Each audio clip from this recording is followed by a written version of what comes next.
안녕하십니까. 허환TV의 허환입니다. 우리가 살아가면서 일제시대를 잊을 수가 없죠. 일제시대 때 어떤 것이 있었나 하면은 귀속재산이라는 게 있습니다. 이 귀속재산에 대해서 우리가 알아야 할 진실은 무엇인가? 이 귀속재산. 이 귀속재산이라는 명칭은 미군정청이 지은 것입니다. 이 귀속재산이라는 것이 일제가 조선에 쌓아놓은 재산을 미국이 모두 빼앗아 대한민국 정부의 그 소유권, 그 주인이라 해가지고 넘겨준 재산은 뜻입니다. 여러분들 이것을 잘 모르고 있는 사람이 참 많을까 싶어서 이렇게 방송을 하는 것입니다. 우리 6.25 세대들 그 이전에는 거의 알고 있을 것입니다. 그러나 그 이후 세대들에 대해서는 잘 모르는 사람이 많을 것이고, 또 6.25 그 이전 세대들도 이런 주변에 귀속 재산이 있다는 것을 아주 그냥 잊고 있었다는 사실을 너무나 간과해서는 안 됩니다. 그리고 또 알고 있는 내용에 대해서도 잘 모르는 사람도 있을 테고, 그래서 오늘 이 방송을 하는 것입니다. 일본인들이 놔두고 그냥 일본으로 돌아가는 사람들, 국내 그냥 놔두고 국내 기업들을 놔두고 그대로 일본으로 돌아간 기업들이 많습니다. 그 말씀을 들어볼까요? 이 한두 가지가 아닙니다. 첫째, 두산그룹이 있고 화이트 맥주 이런 게 그게 속합니다. 일본인들이 놓고 한 기업들이거든요. 오비 맥주도 마찬가지고, 하나그룹도 그렇고, 혜태제과, 동양시멘트, SK그룹, 사모방직, 신세계백화점도 그렇습니다. 남대문 쪽에 신세계백화점이 있지 않습니까? 그리고 미도카 백화점도 마찬가지입니다. 일본 사람 놔놓고 퇴거를 했습니다. LG화학도 그렇고, 쌍용그룹, 동국제강, 삼성화재, 제일제당, 대성그룹, 동양제한, 대한조선공사 이렇게 많습니다. 이왕 이렇게 말씀드리고 있습니다만 나머지가 다 하겠습니다. 동양방직도 그렇습니다. 국주국장은 거의 다 나놓고 일본으로 돌아갔답니다. 그리고 한국생사, 한국주택공사, 벽산그룹, 한국전력도 엄청나죠. 이 일본 일제 때 일본 사람이 가지고 있었다가 한국전력을 넣고 그대로 퇴거를 했답니다. 일신방직, 한진중공업, 대한통운, 동양화재, 해상보험, 메리츠 화재 해상보험, 중해제약, 이런 국제국제 회사들의 전부 다 일제 재산으로 가지고 있다가 놓고 일본으로 돌아갔다 합니다. 이 귀속 재산이라는 게 사실 생각해 보면 한국과 일본 사이에는 금전적, 비금전적으로 손익계산서가 존재하게 됩니다. 그 중에서 가장 어떤 것이 바로 귀속 재산인 것입니다. 이 지속 재산을 다시 한 번 더 말씀드리면 미군 정권이 지은 것입니다.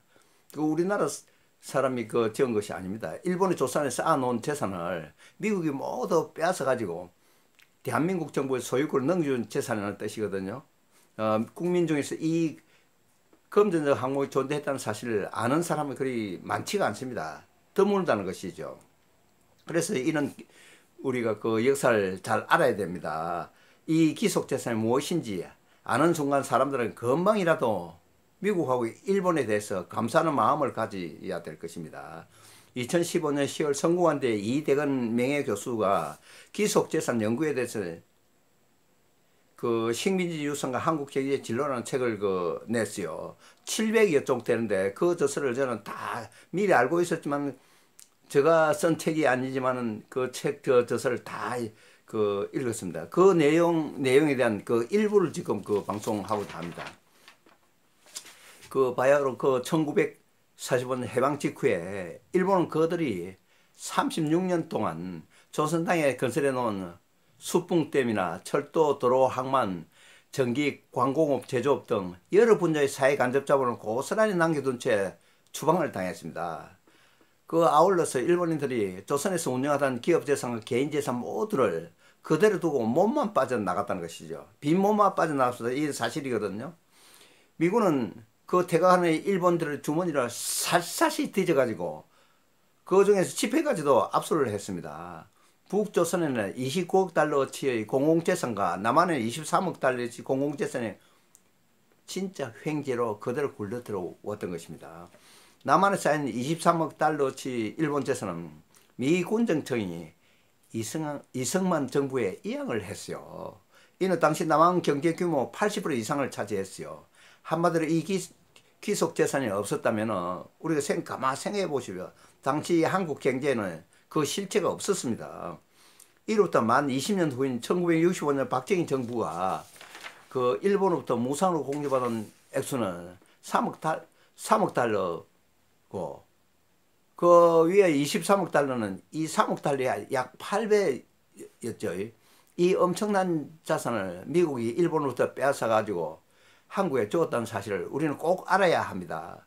우리는 묻지 않을 수 없지요. 그래서 이시조선 518년을 대대로 통치해온 27명의 왕들이 이루게 놓은 자산이 과연 무엇이었는가를 도로를 닦았습니까? 아닙니다. 철도를 건설해 놓았습니까? 천만에요. 기업이 생겨날 수 있는 여건을 만들어 놓았는가? 과연 가슴에 손을 얹고 생각해 보자고요. 한글 단어장 하나 마련해 놓았는가? 참 우스운 일이죠. 그 27명의 왕들은 길을 넓게 닦으면 오랑캐 침입한다고 굳게 믿고 있었어요. 사실은. 그래서 있던 길도 없앴습니다. 사실. 그런 길이 꼬불꼬불해서 한양에도 그랬습니다. 서울 같은 경우도 그 있던 길도 없애고 선조는 임진왜란 내내 중국으로 망명할 생각만 했습니다. 참 이 색이 들어야 할 텐데 최근에 라오나가 공연하면서 어느 대통령이든 간에 목숨을 걸었던 대통령이 없었다고 분명히 말씀했어요. 참 그 공감대가 참 국민 느끼는 바가 크지요. 그 27명의 왕들은 노예들의 그 골만 쏙 빼먹었지. 조선 왕들이 518년 동안 쌓아 올린 재산은 초가집하고 도로 없는 서울로 가지고 있었죠.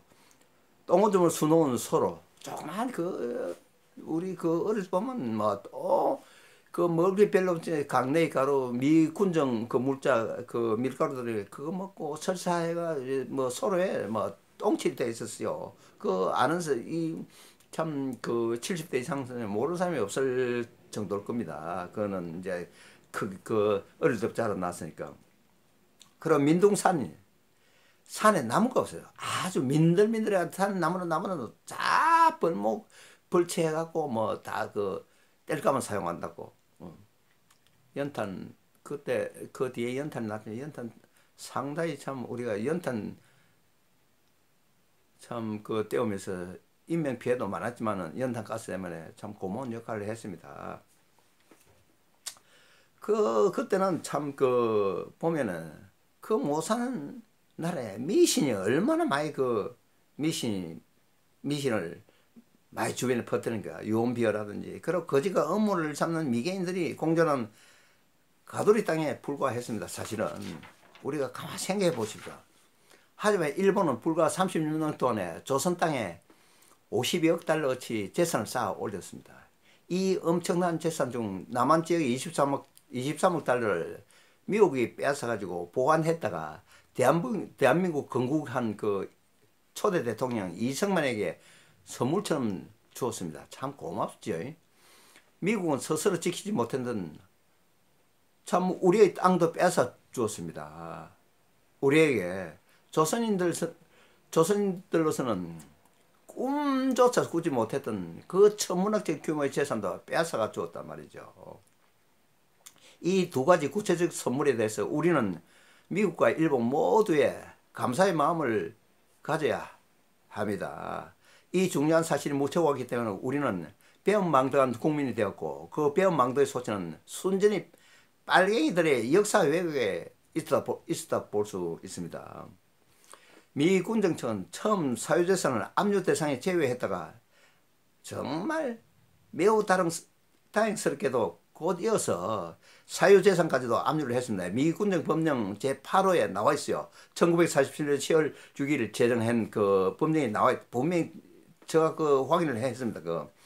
공적 사적 재산 목록이 17만 605건에 달합니다. 이승만 정부에 넘겨줄 때까지 3년 동안 미군정은 고생을 많이 했습니다. 그 엄청난 관리 인력과 재정이 필요했기 때문이겠죠.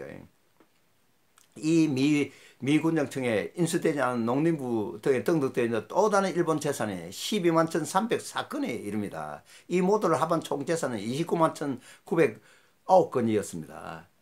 미국은 어느 정도로 일본을 발가벗겨 갖고 탈다틀어 보냈는가, 그걸 한번 생각해 봅시다.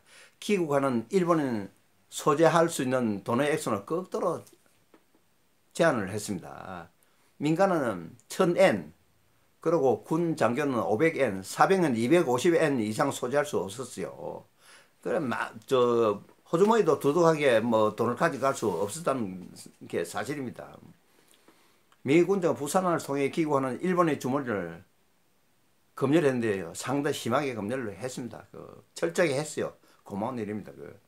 1940년 말까지 한반도에서 일본으로 돌아간 민간인은 47만 명 이상이었습니다. 진짜 뭐 헐레벌떡 뭐 하여튼 허리건도 없이 뭐 도망가기 바빴죠. 하지만 주한 미군 사령부 정보参谋부가 1945년 11월 3일에 작성한 정보 일지가 있어요. 그 일지에 G2 패러닥스 프로젝트라는 54호에 의하면은 그거를 인용해 보겠습니다. 일부의 일본인들이 150엔을 주고 밀항선을 이용하기도 했다고 나와 있어요. 이런 자료들은 국사편찬위원회 자료 전시관에 전자사료관에 지금 현재 보관되어 있어요. 하지만 밀항선을 타고 탈출하는 일본인 숫자가 과연 얼마나 되었거나 우리가 생각할 수 있겠죠. 우리가 기억해야 할 핵심은 미국이 일본인들을 무상계급으로 만들어 겨우 몸만 돌려보냈다는 사실입니다. 많은 돈, 아까 1인이 가지고 갈 돈은 한정되어 있었기 때문에 거의 몸만 빠져나갔습니다. 그때는 또 그렇게 안 하면은 미군 정치에서 아주 검열이 심하고 또 그냥 두지를 안 했습니다. 그래 조선 반도에서 이렇게 빈손으로 본토로 돌아온 일본인들은 저는 일본의 큰 사회적인 문제, 사회 문제가 되었습니다. 일본인들 남겨두고 온 그 많은 주식회사 기업들은 어떻게 되었습니까? 대부분 그 회사 직원이거나 관련이 있던 조선 사람들이 헐값으로 불어대어 오늘 대기업들로 성장했습니다. 물론 백을 쓴 사람도 있고 고위층에 있는 사람들 묵인 아래 인수한 사람도 있고 그 사람들이 또 차지한 사람 물론 있어요. 그러나 우리는 이제 그런 것들 볼 때 오늘 우리 대기업들은 거의 예외 없이 일본 기업들이었습니다. 거의 일본 기업들이 다 존재를 했겠네요. 조선인들이 세운 업체는 상해라는 이름을 단 개인 가게들이었습니다. 개인 가게. 무슨 상해, 금호상해, 서울상해, 이런 상해들이 많이 아주 소규모 하나 점포 수준이죠. 근데 아래 사례는 현 우리나라 대기업들이 해방 이후에 맨 땅에서 회팅해서 창조한 것이 아니라는 것을 웅변하고 싶습니다. 제가. 그냥 주선 겁니까? 참 미국 도움으로 우리가 참 불을 이렇게 축적하게 된 겁니다. 소화 기린 맥주는 당시 관리인일 때 박두병이라는 사람이 있었어요. 그에 불화되어서 두산그룹의 계열사인 오비 맥주가 되었습니다. 그는 이 변신을 어떻게 했는가 말씀을 드릴게요. 삿포로 맥주가 있었는데 삿포로 맥주는 명성황후의 인척인 민덕계에게 불화되어 조선 맥주가 되었습니다. 1998년에 하이트 맥주로 상호를 변경했죠. 하이트 맥주로 하면 우리가 다 알 수 있을 겁니다. 상상 생각해 볼 수가 있겠죠.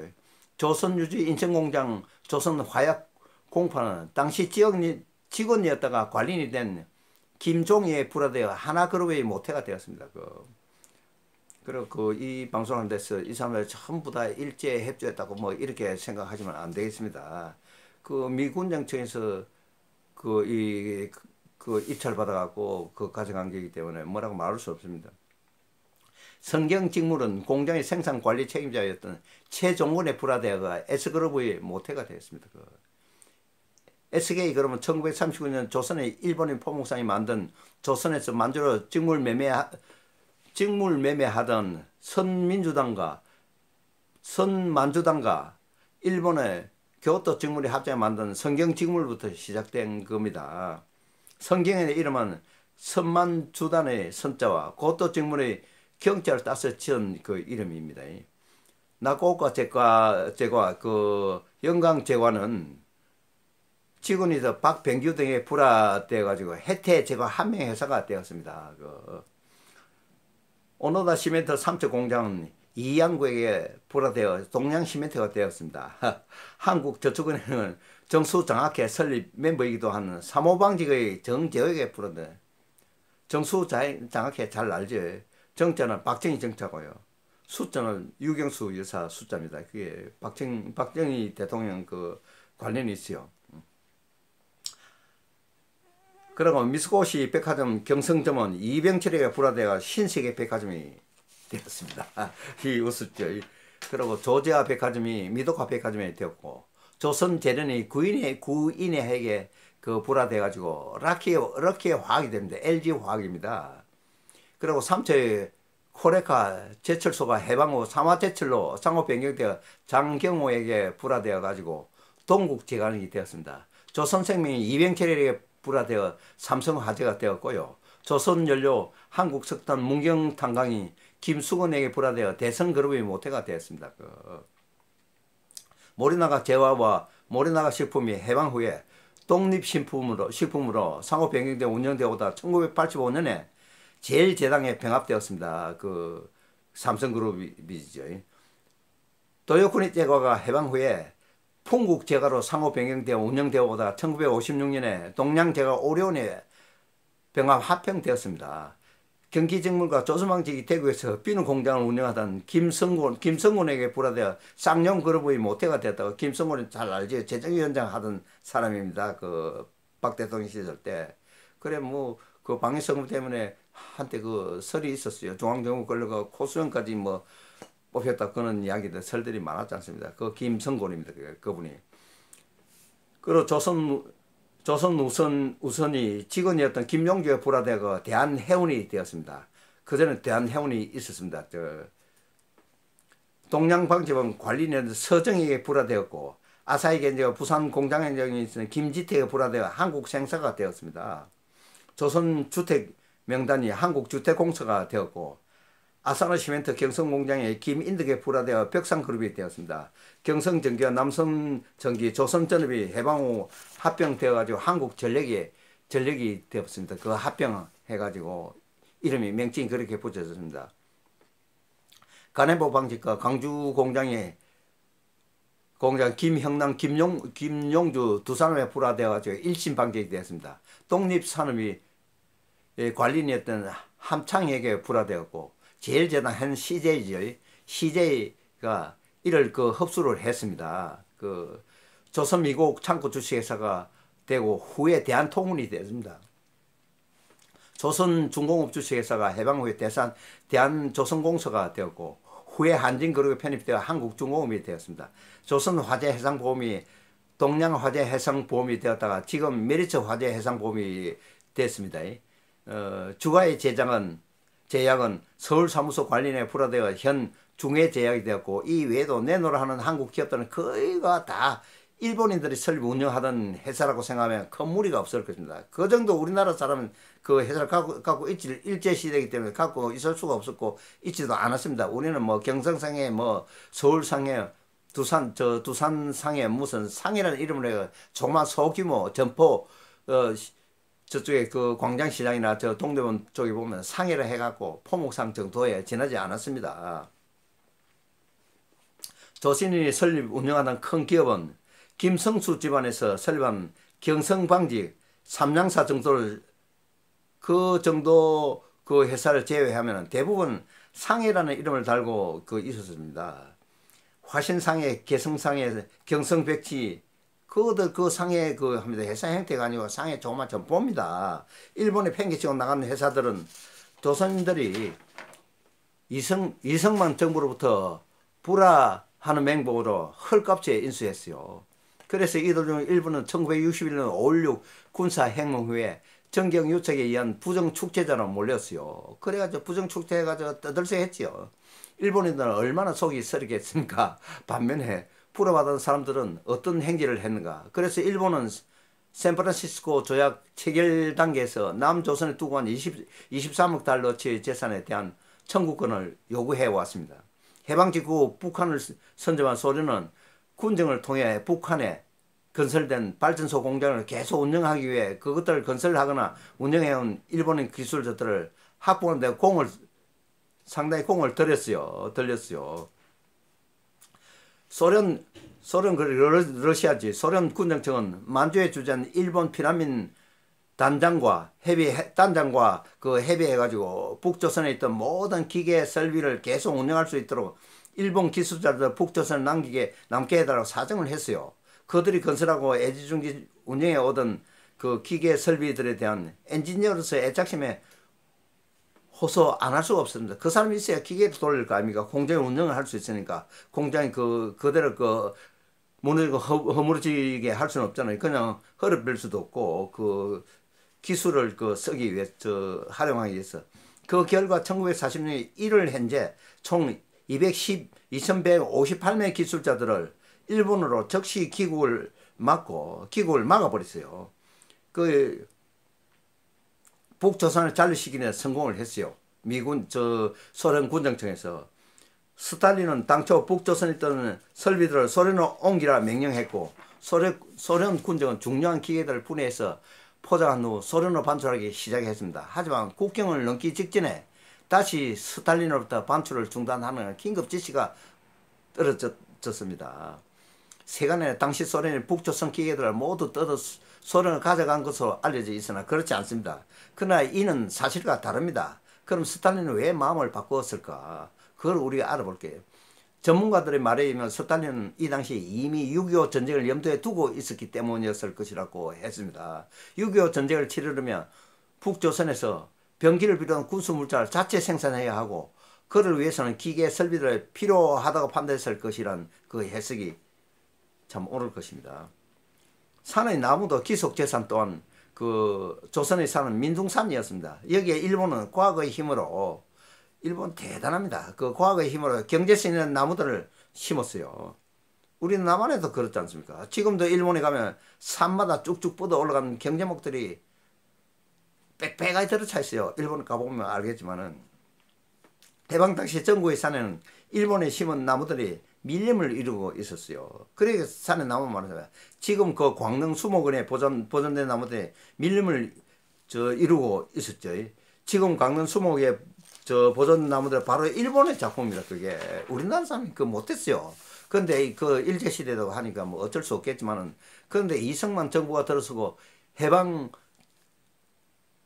전 후방에 군부대들의 우죽선식으로 들어서면서 후생 사업이란 사업을 벌리면서 참 후생 사업이라는 것이 활기를 띄었죠.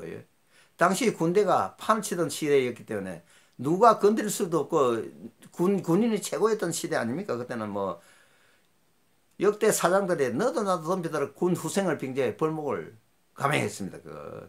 거목들 배운에 시장에 팔아 자금을 마련했고 일본은 뭐 위에 상남하고 사단장이 자기 식솔들이나 저 가족들 먹이 살렸지 않습니까? 그거는 뭐 사실인 걸 어떻게 합니까? 그 당시에 사회 행편이 그럴 수밖에 없었는데 군대 같으면 최고의 권한을 가진 군인들인데 군합발로 뜨북뜨북하면 너무 누구나 덤비들 사람이 없을 정도였으니까요.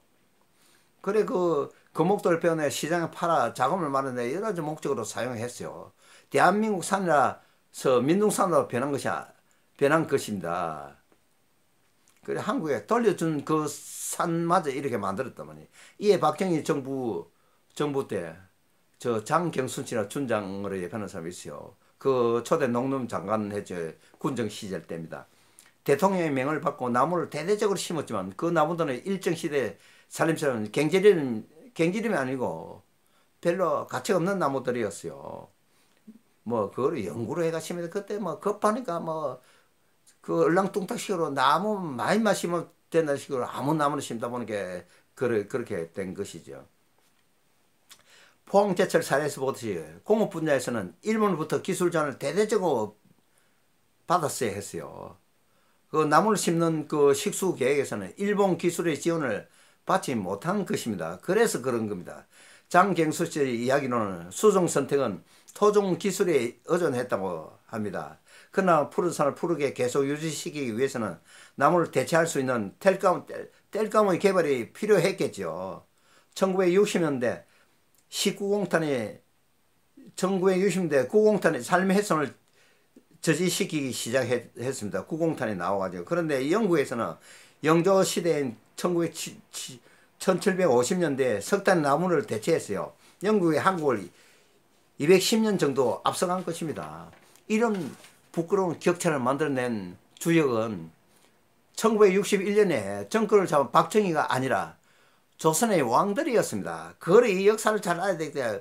박정희가 그랬다고 천만에 그렇지 않습니다. 조선의 왕들이 그런 겁니다. 일본의 가까운 살림, 비록 금전적으로 환산될 수 없지만 어마어마한 자산이 있음을 틀림없습니다. 지금 삼성, 럭키, 그 CJ 할 것, 대한통운 할 것, 어마어마한 큰 재산 덩어리가 되어 있습니다. 그게 다 일본 사람들 것입니다. 그러한 그 사람들이 그것도 기성재산이라는 것입니다. 이것은 속일 수 없는 게 한국 근현대사 연구에서 제공하는 책자를 보면 다 나와 있어요. 그래서 오늘은 참 이렇게 참 우리가 기속재산에서 알아보는 시간을 갖게 해줘서 대단히 고맙습니다. 정말 고맙고요. 다음에 또 좋은 방송을 해드리겠습니다. 구독, 좋아요를 꼭 눌러주시고 다음 보는 그날까지 안녕히 계십시오. 고맙습니다.